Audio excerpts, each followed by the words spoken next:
Okay, baik. Bismillahirrahmanirrahim. Assalamualaikum warahmatullahi wabarakatuh. Jadi, insyaAllah kita mulakan kelas kita pada petang ini dengan bacaan Ummul Kitab Al-Fatihah. A'udzubillahi minasyaitonirrajim. Bismillahirrahmanirrahim. Alhamdulillahirabbil alamin, arrahmanirrahim, maliki yaumiddin. Iyyaka na'budu wa iyyaka nasta'in. Ihdinas siratal mustaqim. Siratal ladzina an'amta 'alaihim ghairil maghdubi 'alaihim waladdallin. Amin. Baik, alhamdulillah, alhamdulillah. Yang pertama dan selamanya kita serahkan kembali puji-pujian kepada Allah Subhanahu wa taala kerana Allah Subhanahu wa taala yang telah memberikan kita sebanyak-banyak nikmat yang dapat kita rasakan pada hari ini dan sepanjang kehidupan kita, dan insya-Allah moga berterusan kita merasakan nikmat ini sehingga akhir hayat kita. Baik. Alhamdulillah. Baik, apa khabar semua anak-anak kelas 3 Ihsan? Sihat ya semua? Saya mengharapkan semua dalam keadaan sihat. Alhamdulillah. Alhamdulillah. Ya, baik, bagus. Seterusnya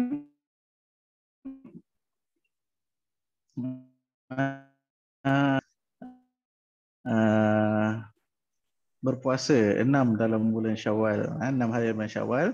Mungkin kalau kata tak mula, mungkin ada yang dah puasa, mungkin ada yang belum mula. Tak apa, masih lagi tidak terlambat untuk memulakan berpuasa 6 hari dalam bulan Syawal. Nabi sallallahu alaihi wasallam berpesan dalam hadis, mafhum dia,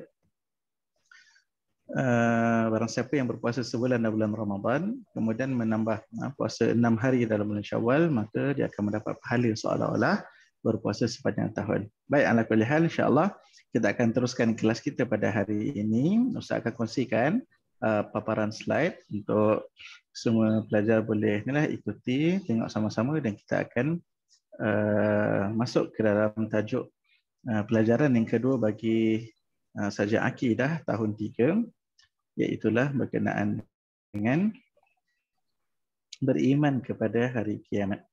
Beriman kepada hari kiamat. Okay, baik.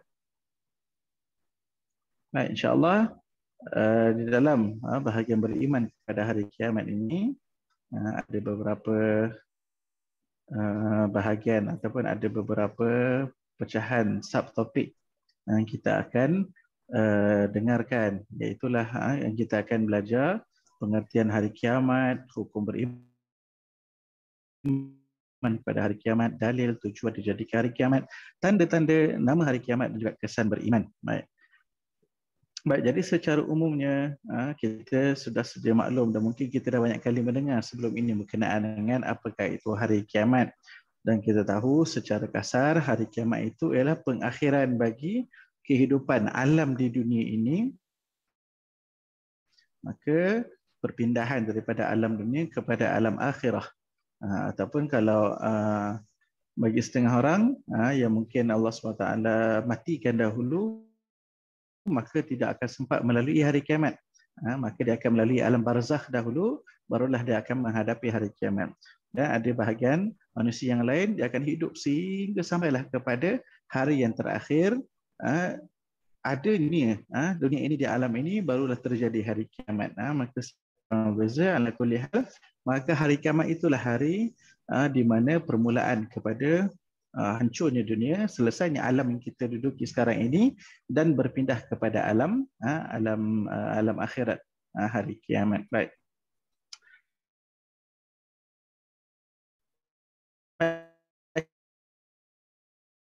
Boleh tengok apa yang Ustaz highlightkan dalam dalam tulisan warna biru itu. Baik, sekejap ya. Okey, baik. Pengertian hari kiamat, hari kebangkitan semula manusia dan jin dan seluruh makhluk lain sebenarnya, terutamanya yang lebih utama ialah manusia dan juga jin. Selepas kehancuran alam ini, dan pada hari itu Allah menghitung segala amalan baik dan buruk yang dilakukan oleh semua makhluk. Kalau ikutkan seluruh daripada makhluk Allah SWT itu akan dimatikan. Seperti mana dalam penerangan Ustaz dalam subjek yang lepas. Salah satunya kita ulang kaji beriman kepada para malaikat. Salah satu malaikat yang ditugas sangkakala. Satu nama yang namakan sebagai sangkakala. Itulah malaikat Israfil. Bila ditiup itu maka akan hancur alam ini. Kemudian tiup kali kedua Allah SWT akan menghidupkan kembali, akan hidup kembali seluruh hidupan itu. Seluruh apa yang pernah hidup di atas muka bumi bermula daripada manusia yang pertama, Nabi Adam alaihi salam hidup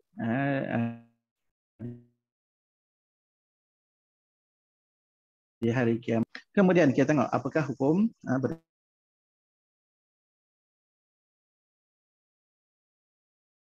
beriman kepada hari kiamat. Apa wajib ke atas kita beriman. Wajib ke atas kita beriman dengan hari kiamat. Beriman dengan hari kiamat adalah wajib bagi setiap orang mukmin. Sekiranya kita gagal beriman dengan hari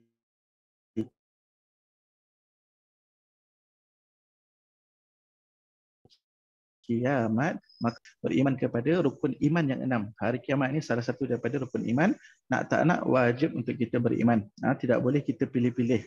Nak beriman yang mana. Bila namanya rukun iman yang berada yang terkandung di dalam salah satu rukun iman itu, maka hari kiamat ini rukun iman yang ke-6, beriman kepada hari kiamat, wajib kita beriman. Akan berlaku hari kiamat, pasti akan berlaku. Baik.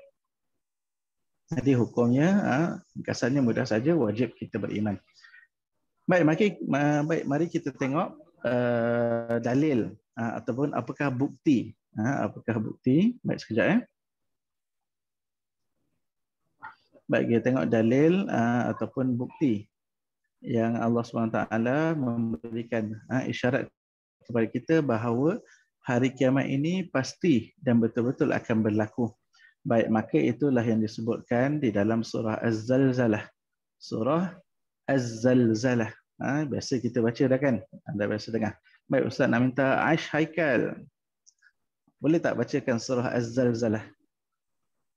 Baik, kawan-kawan boleh dengar bacaan surah Az-Zalzalah daripada Aish Haikal. Baik, silakan Aish Haikal baca. Bismillahirrahmanirrahim. Ustaz, saya tak ingat lah. Tu Ustaz tunjuk dekat slide tu. Boleh nampak tak slide tu? Ada keluar tak ke tak ada keluar? Ada. Tak ada? Oh ya ke? Aish, awak tekan ke tepi, ke tepi. Cuba tolak ke tepi ke, tekan ke tepi ke? Ada tak? Tak ada? Okey, baik. Kalau tak ada, Shanas nampak tak Shanas? Nak minta Shanas lah baca. Shanas.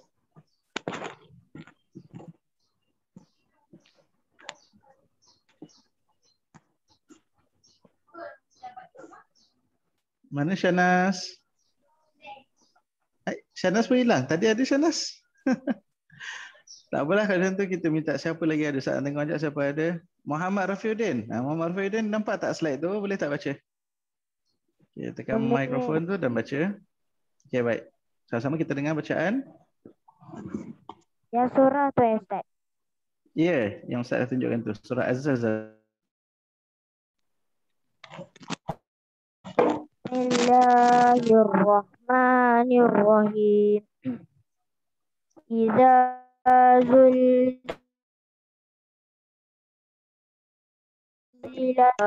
wa akhrajatil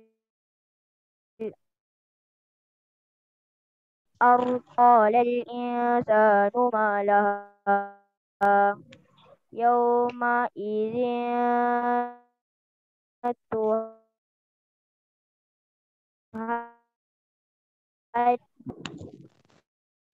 بأن ربك أوحى لها يومئذ يصدر الناس Ashtatal.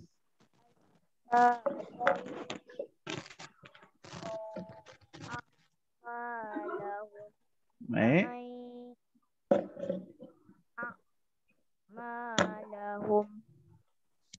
وما يعمل مثقال ذرة خير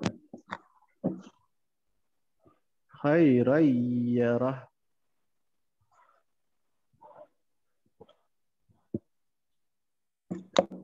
Kita habiskan wa man ya'mal. Bilang dah.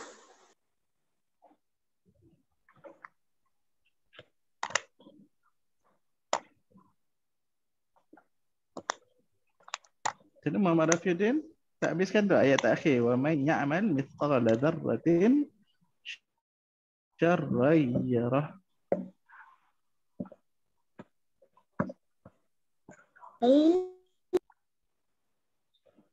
Dah hilang? Ustaz masih lagi okey tak? Ustaz cuba tekan semula untuk tunjukkan slide tu. Kalau Ustaz memang tak ada tekan apa-apa. View Ustaz masih lagi boleh nampak slide tu? Boleh nampak? Boleh. Okey. Cuba habiskan tu, ulang balik ayat yang kedua tak akhir tu, ayat ke-7 dan ke-8. Faman ya'mal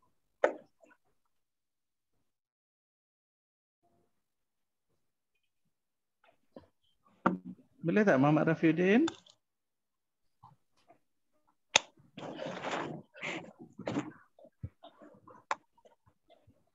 Okey baik, tak apa, saya takut line tak clear ke? Okey baik. Maka ini surah Az-Zalzalah di dalam Al-Quran menceritakan berkenaan dengan hari kiamat. Baik, secara ringkas maksudnya ini ceritakan berkenaan dengan keadaan hari kiamat. Idza zulzilatil ardu zilzalaha. Az-zalzalah maksud dia bergoncang. Goncangan dengan kuat-kuat. Maka apabila berlakunya goncangan itu, wa akhrajatil ardu athqalaha, maka serta bumi ini akan mengeluarkan segala isi dia. Maksudnya bumi dalam keadaan hancur teruk. Apa dalam berada isi bumi ini akan terkeluar. Sebab bila bumi dah berpecah, maka apa yang berada dalam bumi itu akan keluar. Dan macam-macam lagi benda yang hancur. Dalam hadis Nabi cerita keadaan hari kiamat itu sangat dahsyat. Sampaikan gunung-gunung ataupun bukit-bukit tu jadi hancur, berterbangan macam kapas, berterapung di udara. Bayangkan macam mana gunung dan juga bukit yang besar tu boleh jadi macam tu. Baik. Kemudian qala al-insanu ma laha, dan berkata manusia, apa yang terjadi kepada bumi? Maka pada hari itu bumi pun bercerita, khabar beritanya. Maka akan bumi tunjukkan apa yang berlaku pada hari kiamat itu. Sesungguhnya Tuhanmu memerintahkan berlaku demikian, bi anna rabbaka awhalaha yauma idzi yasdurun nas. Kemudian pada hari itu manusia keluar bersederakan untuk diperlihatkan kepada mereka amalan-amalan mereka. Itulah bila dah berkumpul ni. Selepas bumi dah hancur itu, maka Allah SWT hidupkan kembali tiupan sangkakala yang kedua daripada malaikat Israfil, maka berhimpun di padang mahsyar untuk diadili, diadili oleh Allah Subhanahu wa taala. Maka pada hari itu, man ya'mal mithqala dzarratin khairan yarah wa man ya'mal mithqala dzarratin syarran yarah. Maka orang yang buat buruk ataupun yang buat baik, maka kedua-dua perkara ini, baik dan buruk ni, semua orang akan nampak, lihat pada hari itu. Semua orang akan saksikan pada hari itu. Baik, kita tengok slide yang seterusnya. Baik, maka apakah tujuan Allah SWT menjadikan hari kiamat?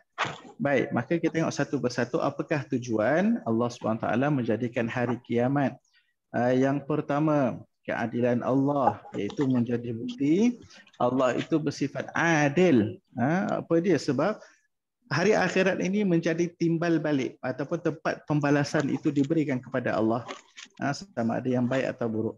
Maka orang yang di atas dunia ini mungkin nikmatnya kurang, mungkin kejayaannya ataupun kebaikannya mungkin tidak terbalas. Maka nanti di hari akhirat tempat dibalas. Ataupun orang yang banyak berbuat jahat di atas dunia tapi tidak dihukum dengan hukuman yang sepatutnya, maka nanti di hari akhirat tempat akan dibalas. Maka itu menunjukkan keadilan Allah Subhanahu wa taala. Kemudian yang kedua, sebabnya ialah kewujudan, tujuan jadikan itu sebagai bukti, menjadi bukti Allah SWT itu wujud. Manakala tidak, kalau kata tidak, hari kiamat pun bumi ini Allah SWT jadikan, dunia kita sekarang ini pun menjadi bukti bahawa Allah SWT itu wujud. Mana mungkin ada makhluk lain yang boleh menciptakan dengan pelbagai jenis kehidupan, haiwan, tumbuh-tumbuhan, dengan pelbagai jenisnya, pelbagai fungsinya, pelbagai bentuk karakter dan macam-macam lagi. Baik, maka itu juga hari kiamat menjadi salah satu bukti wujudnya Allah SWT. Baik. Kemudian yang ketiga, alam fana, iaitu alam yang tidak kekal. Maka menjadi bukti bahawa alam ini tidak kekal dan akan musnah. Dunia yang kita tengah hidup sekarang ni, yang kita ada semua ni, telefon ni ke, laptop ke, minyak wangi yang jannah pegang tu ke, semuanya nanti tak kekal, akan musnah.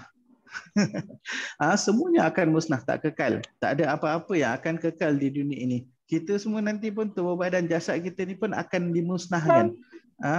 Yang benda yang sehebat gunung, sebesar pokok macam mana pun, seluas langit pun semuanya akan musnah. Nak katanya alam itu sifatnya fana ataupun tidak kekal, akan musnah. Baik, kemudian antara lain tujuan dijadikan hari kiamat sebagai menghitung seluruh amalan makhluk. Ya saya? Kenapa tu? Nanti hari kiamat nanti planet pun hancur juga Ya, seluruh. Tidak ada yang terkecuali. Ustaz bagi contoh bumi je kan. Seluruh. Ustaz sebut tadi langit. Langit yang kita lihat luas ini pun semuanya akan hancur. Tidak ada tersisa apa-apa pun.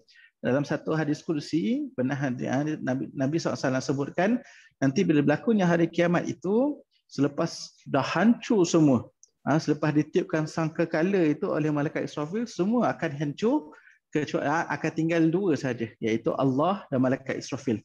Kemudian malaikat Israfil sendiri nyawanya akan diambil, dicabut oleh Allah SWT. Kemudian Allah akan berfirman ketika itu yang tidak ada satu makhluk pun yang akan dengar, iaitulah, tidakkah hari ini kamu bersaksi bahawa akulah Tuhan yang sebenar-benarnya. Maka barulah Allah SWT hidupkan balik malaikat Israfil. Kemudian barulah malaikat Israfil tiup sangkakala kali kedua, baru hidup balik, dibangkitkan kepada hari kiamat. Baik. Jadinya seluruh, termasuk planet-planet pun akan hancur. Baik, kita tengok. Jadi hari kiamat itu menjadi tempat kita menghitung seluruh amalan makhluk di atas muka bumi. Baru ni kita dah selesai bulan Ramadan. Sekarang kita dalam bulan Syawal. Maka apa-apa yang kita buat dalam bulan Ramadan baru-baru ini, kita dah dengar banyak tazkirah. Banyak pahala yang kita boleh dapat daripada ibadah-ibadah yang kita buat. Maka di mana hari yang kita nak tengok ni, ganjaran ni dibuktikan depan mata kita, melainkan di hari kiamat. Kalau ingat lagi Ustaz cerita waktu tazkirah bulan Ramadan yang lepas, macam mana ganjaran pahala yang Allah SWT bagi sangat banyak. Kita kalau ke atas dunia ni pun, duit, kalau kata contoh duit 1 juta ringgit, siapa pernah tengok duit 1 juta ringgit? Banyak mana? Besar mana? Kalau duit RM50, RM100 itu pun payah kita nak jumpa orang pegang tebal-tebal macam ni, betul tak? Awak pun ada tebal macam ni, tapi duit RM1 lah, betul tak? Duit raya, betul tak? Baik. Ini bayangkan, bukan duit 100 ni, RM1 juta. Tak pernah tengok, tak pernah terbayang. Tapi kalau Google, boleh Google macam mana RM1 juta Malaysia, nanti ada tunjuk gambar duit banyak. Macam kotak je susunan dia. Tapi nanti di hari akhirat kita akan tengok sebenar-benar macam mana yang dikatakan pahala itu, macam mana yang dikatakan sebagai ganjaran itu, macam mana yang dikatakan sebagai balasan daripada Allah SWT. Maka hari itulah akan dihitung. Siapa yang buat baik dapat pahala. Dia akan tunjukkan macam mana bentuk pahala dan ganjaran itu. Siapa berbuat dosa maka akan ditunjukkan macam mana nanti bentuk hukuman daripada Allah SWT dalam bentuk azab neraka dan sebagainya. Bahkan sebelum masuk neraka pun dah Allah SWT akan uji.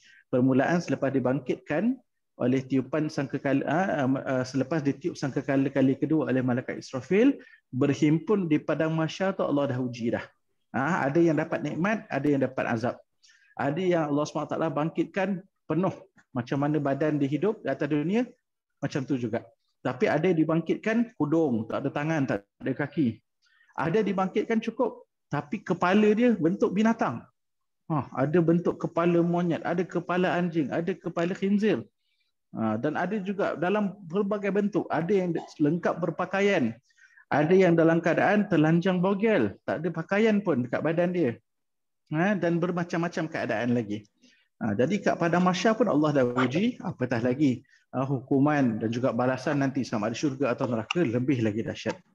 Baik, kita tengok seterusnya. Maka tujuan juga Allah SWT jadikan hari kiamat sebagai keadilan hakiki. Apa itu? Keadilan di dunia terbatas. Dan boleh dimanipulasi. Dekat dunia, kalau awak buat salah, maka kalau tidak diketahui, awak pun selamat. Awak buat baik, tapi orang tak tahu. Jadi orang tak hargai. Tapi di akhirat nanti, segalanya Allah akan tunjuk balik. Macam mana kalau siapa yang pernah tengok CCTV, tahu CCTV? Kamera yang boleh rakam mana-mana tempat dipasang tu. Nanti di hari akhirat Allah akan tayangkan balik CCTV, teknologi Allah SWT. Kita tak tahu macam mana. Tapi setiap perbuatan yang kita pernah buat sembunyi-sembunyi, yang terang-terang apatah lagi, yang sembunyi-sembunyi pun. Katakan waktu bulan puasa baru ni ada yang curi-curi buka puasa, sengaja tak nak puasa. Di balik rumah, diam-diam pergi kat belakang dapur ke, buka peta ais perlahan, minum air. Nanti Allah akan tunjukkan balik. Walaupun tak ada CCTV pun kat rumah kita. Tapi ni CCTV Allah akan tunjuk balik. Maka hari kiamat ini menjadi tempat keadilan yang sebenar-benarnya. Itu Ustaz tulis tu, keadilan hakiki. Baik, dan juga itulah tempat terima balasan seperti mana Ustaz sebutkan tadi, itu menentukan balasan yang wajib diterima makhluk sama ada syurga atau neraka. Baik, kita tinggal beberapa minit saja lagi, kita laju sikit. Tanda-tanda hari kiamat. Okey, baik. Maka tanda hari kiamat ini ada tanda-tanda yang kecil, ada tanda-tanda yang besar. Ada tanda-tanda kecil dan ada tanda-tanda besar yang kita boleh perhatikan. Tanda kecil ini dah mula berlaku dah. Zaman kita sekarang ini dah berlaku, tetapi tanda-tanda besar, tanda-tanda besar ini belum lagi berlaku setakat yang Ustaz tahu dan juga alim ulama sebutkan belum berlaku lagi. Tapi akan berlaku satu hari nanti. Maka bila tanda besar ini berlaku, barulah itulah permulaan kepada hari kiamat. Tapi kita sekarang ini tanda-tanda kecil pun dah ada dah berlaku dah. Boleh tengok macam mana. Berlaku satu wabak. Itu pun ada juga. Ustaz tak senaraikan semua. Wabak penyakit tu ada juga. Cuma ni Ustaz senaraikan yang utama yang Nabi SAW sebut dalam hadis. Iaitulah antara dia keadaan bila tanda kecilnya ataupun antara dah dekat sangat. Tengok dia sudah hampir. Tapi belum lagi sangat hampir. Dia sudah hampir. Apa dia? Tengok ramai wanita daripada lelaki. Tapi dekat Seriti taklah. Dekat Seriti murid Bani lagi ramai kan daripada Banat kan? Jadi belum kiamat lagi lah kot. Atau lambat lagi. Tak, itu kat kita lah dekat situ. Tapi kalau di luar, kalau tengok statistik ataupun yang dikeluarkan oleh kata apa, kajian yang dibuat, perempuan dah mula lebih ramai daripada lelaki. Baik. Tapi bukanlah itu maksud benda yang tak baik atau tidak. Itu sebenarnya tanda sahaja. Kemudian banyak berlaku pembunuhan. Tengok baru-baru ni. Yang paling terbaru hujung Ramadan sampailah 8 hari 9 hari raya hari itu bulan Syawal, tengok berlaku perang yang paling terbaru ini iaitu orang-orang Zionis, orang Yahudi Zionis Israel membunuh saudara-saudara kita di Palestin. Banyak berlaku pembunuhan. Itu baru yang besar-besar yang setiap hari berlaku. Yang kalau dulu kalau keluar dalam surat khabar berita orang dibunuh ni besar berita tu. Berita tu akan menjadi mengejutkan kita. Tapi sekarang ni tiap-tiap hari kalau buka je berita, bukalah berita bahasa Inggeris ke, bahasa Melayu ke, berita apa-apa, negara kita ke luar negara ke, mesti tiap-tiap hari akan ada dengar berita orang dibunuh sampai seolah kita pun dah tak rasa apa dah, tak rasa pelik dah. Itu tandanya. Baik, kemudian kematian ramai orang alim. Ramai sangat alim ulama yang dah pergi meninggalkan kita. Guru-guru ustaz pun ramai yang dah pergi. Alim ulama Syekh Ali Jabir. Ya, yang muda salah seorang dia Syekh Ali Jabir yang mungkin yang terkenal. Tapi ramai lagi alim ulama yang kita tak kenal dah meninggal dunia. Yang kita kenal yang mungkin terkenal sebab dirakam, ditunjuk dekat YouTube, dalam Instagram ke apa, insya-Allah kita tahu. Tapi nak ceritanya ramai lagi alim ulama yang mungkin kita tak tahu dah meninggal dunia dah. Sebenarnya ramai sangat. Baik, kemudian kita tengok amanah dikhianati, iaitu tugas diserah kepada bukan ahli. Maksudnya apa? Ada kerja-kerja yang sepatutnya diserah kepada orang yang pakar, yang pandai dalam bahagian tu, tapi diserahkan kepada orang yang tak tahu ataupun tak pandai sampai menyebabkan amanah itu, kerja itu sepatutnya jadi okey, terus jadi tak okey. Ataupun terus tak menjadilah ataupun tidak memberi manfaat kepada orang sebab dikhianati amanah itu. Kemudian banyak berlaku perkara keji dan maksiat. Banyak sangat dah sekarang. Sampaikan sekarang ni kalau kita tengok poster ataupun iklan orang perempuan tak pakai tudung pun dah anggap biasa. Betul tak? Kita tengok kalau kita buka YouTube ke, buka Instagram ke, TikTok ke, dah jadi macam benda biasa dah. Padahal itu membuka aurat itu perkara keji dan maksiat. Dah jadi terlampau biasa dah sekarang. Seolah macam biasa, tak ada apa-apa. Sebenarnya Allah dahsyat tu. Banyak berlaku perkara keji dan maksiat. Kemudian orang yang hina dihormati, orang jahat, orang-orang yang buat maksiat diangkat, dipuja. Tapi orang yang buat baik tidak dihormati, tidak dinaikkan, tidak diangkat. Tengok sekarang ni banyak, ramai. Antaranya, tak apalah, saya tak nak bagi contoh. Nanti kan jadi kontroversi pula. Baik, kemudian banyak bangunan pencakar langit. Tapi ini bukan bermaksud tak boleh kita bina bangunan tinggi-tinggi. Boleh. Cuma nak disebutkan oleh alim ulama bermaksud kiamat ni berlaku pada zaman moden. Sebab zaman dulu belum ada ataupun tak banyak bangunan yang boleh dibina tinggi-tinggi. Sebab sama ada kepakaran tak ada ataupun kos pembinaan besar ataupun mungkin tak ada alatan untuk buat bina macam tu.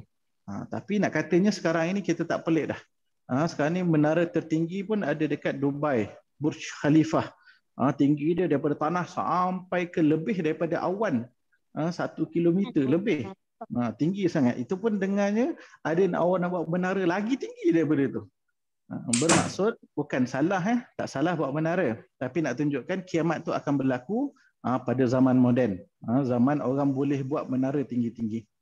Baik, kemudian kita ada masa dalam 3 minit saja lagi. Ada beberapa slide lagi ni Ustaz tak sempat. Kalau Ustaz tak sempat terangkan nanti, boleh rujuklah, Ustaz akan kongsi slide dalam grup. Nanti boleh minta mak ayah untuk tengoklah.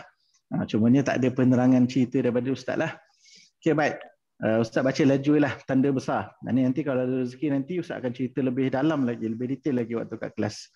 InsyaAllah. Moga-moga Allah angkat wabak COVID ni boleh jumpa balik kat sekolah. Betul tak? Cerita kat sekolah lagi seronok kan? Okey, baik. Jadi keadaan yang menunjukkan kiamat, yang ni sangat hampir. Tanda besar ni betul-betul dekat dah sangat. Okey, Ustaz baca je sebab masa kita tak cukup dah. Baik. Keluar dabbatul ard, binatang daripada bumi. Tidak dinyatakan dabbatul ard ni macam mana. Cumanya dabbah ini binatang berkaki 4. Berkaki 4. Macam mana? Wallahu a'lam. Tapi kalau dalam bahasa Arab, dubbun, dal dengan ba, dubbun itu erti kata untuk beruang. Ada yang menyebutkan dabbatul ard ni binatang besar, macam beruang, berbulu. Wallahu a'lam. Cumanya yang Ustaz belajar hanya satu saja yang diceritakan, dabbatul ard ini binatang sahaja. Kemudian asap ataupun ad-dukhan yang memenuhi timur dan barat. Ni ada cerita dia berkenaan dengan asap ni. Tak sempat kita nak cerita, nanti lain kali insya-Allah. Kemudian matahari terbit daripada sebelah barat. Ini lagilah tanda yang paling akhir ni. Kemudian keluar Ya'juj dan Ma'juj. Ini sebelum sikit. Ya'juj dan Ma'juj ini makhluk, satu keturunan. Bentuk macam manusia, tapi bukan manusia. Bentuk maksudnya dia ada kepala, kedudukan tangan, kaki, macam bentuk manusia, tapi dia bukan manusia. Sebab dia bercakap dan gaya dia, sifat dia tak macam pun manusia. Baik, ada seminit lagi. Kemudian muncul Imam Mahdi. Kemudian munculnya Ad-Dajjal untuk menyesatkan umat manusia, dan Nabi Isa turun membunuh Dajjal. Nabi Isa akan turun daripada satu menara di Masjid salah satu menara Masjid Putih di bumi Syam ataupun belah-belah negara Arab sana. Macam Palestin termasuk negara Syam ataupun kawasan katakan Syam, Syria, Jordan, Lebanon, situlah lebih kurang. Okey, baik. Ni yang terakhir rasanya kot. Nama-nama, ada kesan beriman. Tak apa, kesan beriman nanti Ustaz bagi, minta awak baca saja ya. Ustaz sebutkan saja nama-nama. Maka ini beberapa nama-nama lain bagi hari kiamat. Ustaz rasa nanti akan terputus sendiri ni sebab kurang seminit dah, Ustaz tak nampak dah masa dia. Baik, Yaumul Hasyri, hari himpunan, Yaumul Akhir, hari terakhir, Yaumul Qiyamah, hari kebangkitan, Yaumul Hisab, hari perhitungan, Yaumul Sa'ah, hari ketibaan ataupun dah sampai masanya itu. Yaumuddin, hari pembalasan. Yaumul jaza sama maksud hari pembalasan, Yaumul ba'ats hari kebangkitan sama dengan hari kiamat maksud dia, dan juga Yaumul waqi'ah hari pasti akan berlaku. Maka itu beberapa nama hari kiamat. Jadi yang slide terakhir ni boleh baca sendiri nanti sebab kita tak cukup masa kelas. Baik, nanti Ustaz akan tinggalkan slide dalam grup dan